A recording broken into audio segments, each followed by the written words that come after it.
What's going on, family? How's everybody doing? Just thought I'd jump on real quick. Got something heavy on my mind today, and wanted to dialogue with you all about it. I don't do this often, but when I do come on, it's because I got something on my mind that I want to chat with y'all about. I want to chop it up with y'all. But I hope everybody's having a good day. Had a great day today. As you come in, let me know who's here so I know who I'm talking to, who's gonna be in the dialogue with me. Not gonna be on here long, but just some things I want to address and get your thoughts on concerning us as a people, things I'm concerned about. So holla at me. Let me know you're in the room, and we'll get started real quick.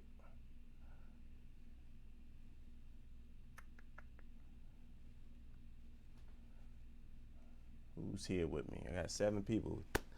Somebody say hi. Somebody say what's up. Let me know who's here.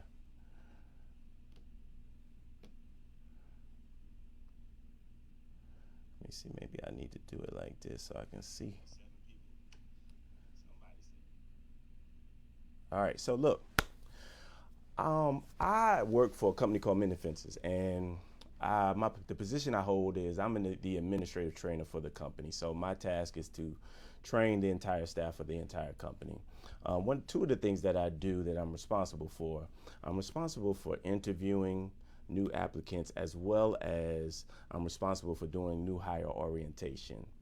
And what's going on, my man, Ron, what's going on, Ron?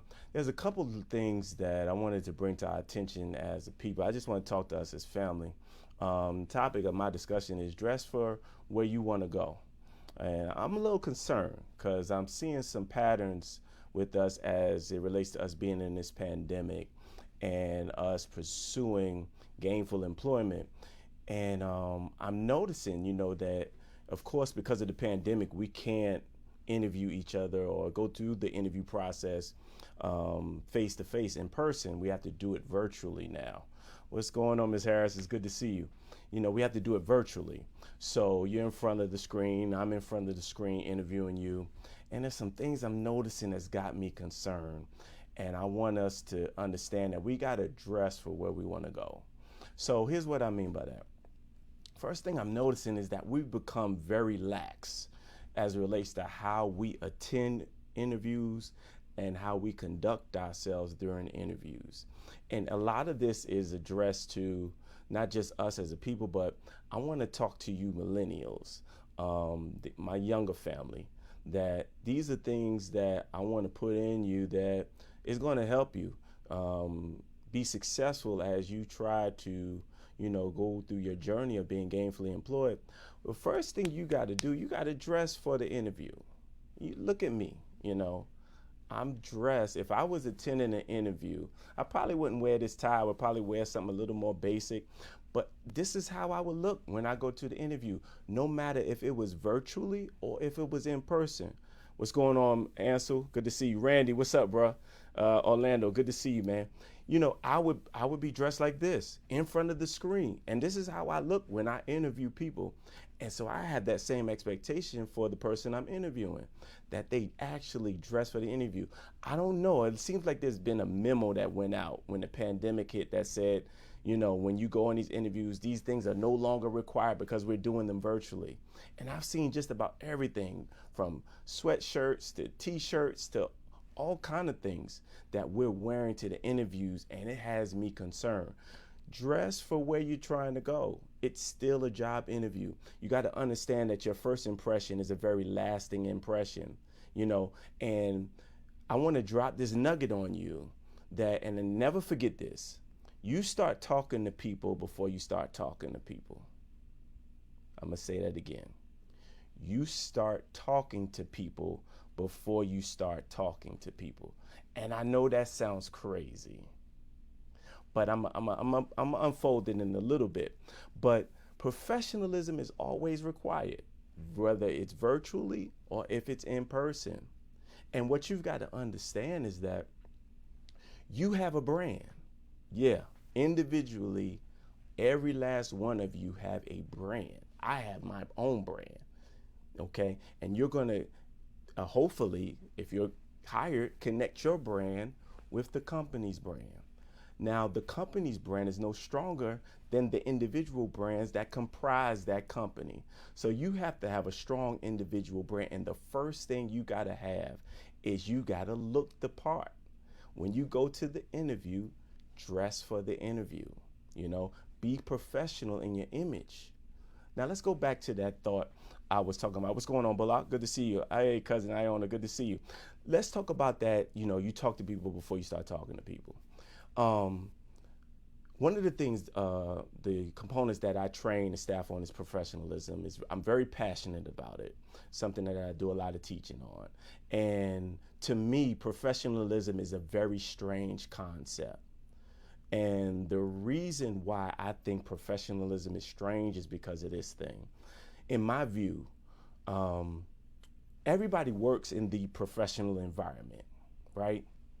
But everybody in the environment is not considered or put under the category of being professional. You know, you've worked with those people that were unprofessional. And it caused me to ask the question, well, you know, if we're all working in the same environment, shouldn't all of us be considered professional? At least we're all in the same environment. But no, that's not the case. And it caused me to ask another question. What is the difference? What is the distinction between the professional and the unprofessional? And in my view, it's this. The professional makes considered decisions consistently. Say that again. The professional makes considered decisions consistently. The unprofessional makes irrational reactions. They have irrational reactions to what they do, what they say, what they wear, how they interact, how they engage. They irrationally react. What you want to do, you want to be the person that always makes considered decisions. Like I considered what I was going to wear before I came on this live. And what I was taking into consideration was this. How is how I was going to look going to match what was coming out of my mouth? Remember, I said to you all, you start talking to people before you start talking. What's up, Marsh? Good to see you, bro. You start talking to people before you start talking to people. Well, what is that silent conversation? What does that look like? There's a silent conversation that happens. And during the silent conversation, it looks like this. When you lock eyes with someone and they lock eyes with you, you all start having this silent conversation. You look at each other's clothes. You look at each other's body language. You look at each other's energy. And you have this silent dialogue between each other, right? Now, what happens is, after the silent dialogue happens, each of you develop these perceptions of the other person based on what y'all talked about silently. So if you looked at me, you would probably say to yourself, oh, wow, he's got a black suit on, shirt and tie, handkerchief. You know, he looks very professional, right? That's what you would be saying to me, right? But check this out. If I look like this, but when I start talking, I start to say, oh, what up, son? Come on, let's chop it up. That don't match what I said to you in the silent dialogue. You start talking to people before you start talking to people. And the question is, what do you want people to hear before you start talking? I know that's backwards. What do you want people to hear about you before you start talking to them? Okay. I had the privilege before I had this particular job. I worked for the school system for over 15 years as an instructional assistant. And when I got hired on the job, I'm not from Richmond, Virginia. I'm from New York, lived most of my life in Jersey. And so I didn't know where the school was. So I looked up the school and I found out that it was in, as we say, the hood. And so when I found that out, I said to myself, you know, Phil, I said, you're going to wear a suit and tie to work every day or some form of variation of that to work every day. The first thing I was doing, I was developing my individual brand. The second thing I was doing was I was modeling for the students that I would engage with. This is how a black man looks when he goes to work. So when they get to become my age, they know what the expectation is. That you should look like a professional when you go into the work environment. And so a few strange things happened to me as a result of that. The first strange thing that happened to me was, "Hey Tiff, what's going on?" My coworkers started coming up to me at random times, and they would say to me, "Hey, Mr. Moore, you don't got to dress up for this job. You don't got to do all of that." And I would say to them, "Oh, don't worry about it. I'm doing something." And I would never tell them what I was doing, right? And that kept happening to me. And what that taught me was this: everybody doesn't share your brand, and don't dilute your brand because someone else diluted theirs. You keep and maintain the integrity and the strength of your brand in the environment where others have diluted their brand. Don't take down when it comes to that. When you've developed a strong brand, maintain the integrity of it. Don't let down. And so I would say to them, I'm doing something. They didn't know I was modeling for the kids. They didn't know I was developing my own individual brand. That was the first strange thing that happened to me. The second strange thing that happened to me was my principal took notice of it. And she started using me in different capacities in the school. I was an instructional assistant, but she would use me to run school assemblies, to oversee school parties, to deal with problem children in the school. Even to the point at the end of the school year, she promoted me to work in the front office with her. And what that taught me was, if you have a strong individual brand, it will set you up for opportunities that you didn't expect to experience, promotions that you didn't expect to experience. Was I qualified for that position? No. But because I had a strong brand, my brand said, he might be good for this. Let's give him a shot. What's going on, Lily? Good to see you. So have a strong individual brand. The third random strange thing that happened to me was this. And this is where I kind of wrap it up and go back to what I said earlier. You start talking to people before you start talking to people. At different times throughout the school year, city officials, government officials, school board representatives, things of that nature, they would come and visit our school. And I was working in the front office. When I would see them coming down the walkway, I would get up from behind my desk. I would go to the front door to welcome them in the building. And this is what would happen. I would open the door. When I would let them in, I would say, good morning, good afternoon, come on in. My name is Mr. Moore. They would say to me, good morning, Mr. Moore, are you the principal? And I would say, no, I'm not the principal, but I could take you to her. And that kept happening. And I would say to myself, now, why do they keep asking me, am I the principal? I didn't introduce myself as Principal Moore. I said I was Mr. Moore. And that's when I learned that you started talking to people before you start talking to people. My image, my energy, my body language was saying to them silently, I'm the principal. And what I had to do, what happens with that silent dialogue, you either confirm the perception that they formed from the silent dialogue, or you have to reconstruct it. You either confirm it by what comes out of your mouth, or you have to reconstruct it with what comes out of your mouth. I had to reconstruct it and say, no, I'm not the principal, but I can take you to her. Now, again, if you go back to my example before, if I came out of my mouth saying, hey, yo, what's good? Come on in the crib. That don't match what I was saying to them silently. Okay? Hey, Cousin Gwen, good to see you. So make sure that you're saying to them what you want them to hear before you start talking. And that's the thing about professionalism. You have to make considered decisions consistently. You have to consider what you're going to wear when you get on these virtual interviews. You have to consider, how did you do your research on the company? Did you find out what they do? What's their mission? What are they about? What does the position entail? Did you do your homework? Okay, when you get on these virtual interviews. For those that's just joining us, I'm talking about dressing for where you want to go. On my job, I interview people a lot, and I do orientation, and all of it's virtual. And I'm just talking about some things I'm concerned about, some patterns that I'm seeing with us as a people as it relates to how we show up in the virtual space during these interviews and things. So that's professionalism. Maintain your brand. Keep it strong and maintain it. When you're filling out your resume and your application, the rule still stands. All proper nouns need to be capitalized. Now I know this crew. What's up, Mo? I know this crew that's on this live with me is like, I can't believe he just said that. Like they should know that. No. All proper nouns need to be capitalized on your resume. Your name needs to be capitalized. The title of your position needs to be capitalized because we look at all of that stuff. Because all of that stuff speaks to us silently about you.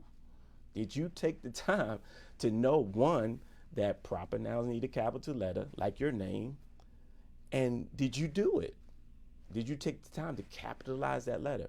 You know, that's important because we read your resume. We look at your application to see if you've done those little things. You have to be detail oriented, okay? Pay attention to the small details. It is still proper to show up early for an interview, no matter if it's virtually or in person. Show up early virtually. Now, I know a lot of times we're doing this via Zoom. Some companies may be using some other software, but we use Zoom. And you have this thing called the waiting room, where the applicant is in the waiting room until they're allowed to come in. Show up early. Don't show up, if your interview's at 2 o'clock, don't show up at 2 o'clock because you're late. On time is late. Before time is on time. I'm noticing that we're arriving late. And not only are we arriving late, we are pulling no-shows.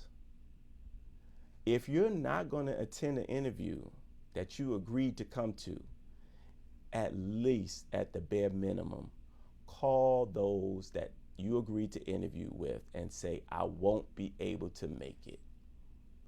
That's a part of your brand. That's a part of your reputation. You have to communicate and say, I'm not going to make it. Thank you for the opportunity. Because you never know, you may have to circle back to that company and say, hey, I'm in another space. I would like another opportunity to interview with you all. But if you didn't communicate the last time and say, I'm not going to make it, and you pull a no-show, how likely are they to give you a second opportunity? Show up early, which is on time. If you're not going to come, communicate it. When you get, what's going on, big bro, Andre, love you, bro.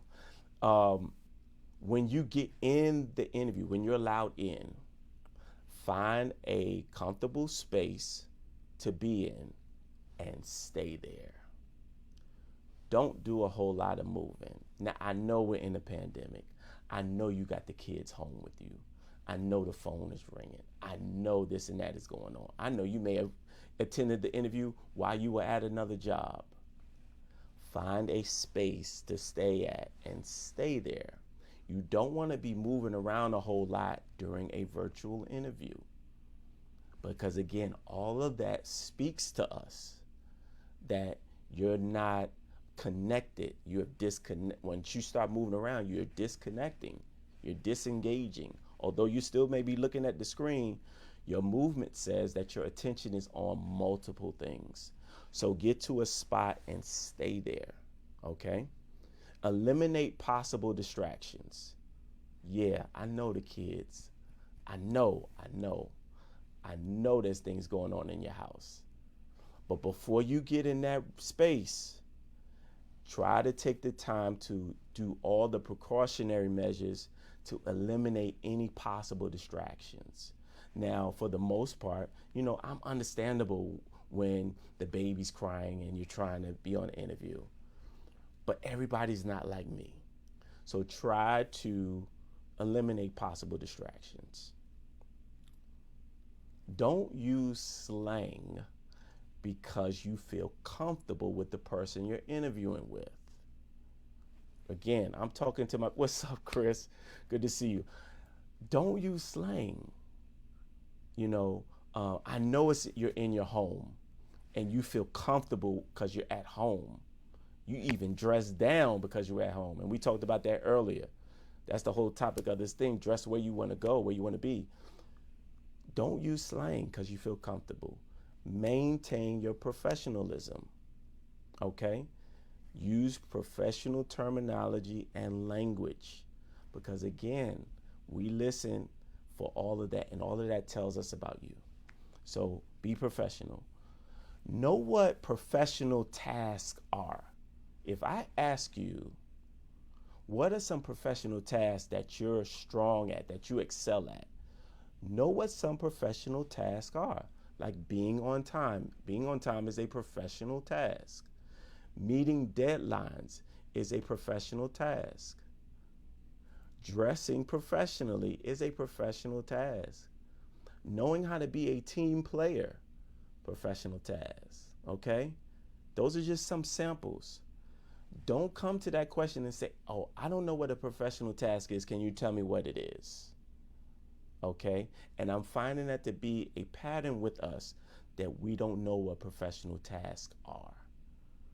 Okay? Be mindful of what it takes to be a professional. Again, we talked about the professional is they make considered decisions consistently, but also there's the job. There are duties that go along with what you do. Okay? So know what those duties are. What are some of the expectations that an employer has of you professionally? Do you know how to properly communicate with your coworkers, with supervisors? Do you know how to properly engage in when there's conflict resolution opportunities, when you have to deal with conflict resolution? How are you engaging in those moments? How are you handling those moments? Are you one who's able to diffuse and de-escalate, or do you rev it up? Okay? Know what professional tasks are. Know your strengths and weaknesses. Okay? When asked, what are your strengths? Don't do this. Let me see. What are my strengths? No, know them. Know them like the back of your hand and be able to spit them out. These are my strengths. I'm on time. I attend work consistently. I'm a team player. I can be a leader when necessary. I meet my deadlines. Know your strengths. Also know your weaknesses and be honest about your weaknesses. Okay? Now here's the deal with weaknesses. When you communicate your weakness, be honest and communicate the weakness, but also add on to that how you are turning that weakness into a strength. Okay? Communicate the weakness, but also communicate what you're doing, the process you're going through to turn that weakness into a strength. Don't just communicate the weakness. Okay? Because if you say that alone, then the thought is, well, they're not doing anything about it. They just know that they have that weakness. But what are you doing about it to turn that weakness into a strength? Communicate that during the interview. Here's the last thing I want to hit. If you've never done the job before, don't say you won't have any challenges with the position. If I ask you, what challenges will you face as it relates to, or what will be the most challenging thing about being such and such and such? Don't say, well, I won't have any challenges. I see myself doing well. Don't say that, especially if you've never done the job before. Okay? You have to know that if you've never done something before, you can expect challenges. Don't say, if I ask you, well, how long are you willing to fail before you succeed? Don't say, oh, I'm not going to fail, especially if you've never done the job before.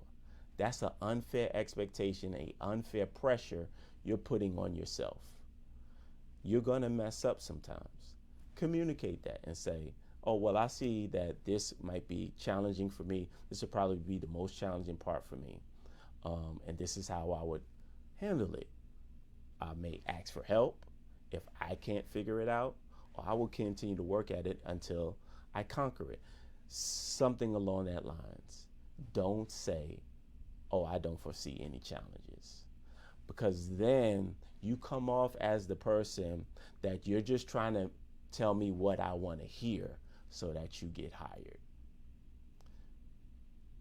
Man, wow, you're good to see you, your Grace. When you fail right, it becomes the launching pad for development. Absolutely, great point.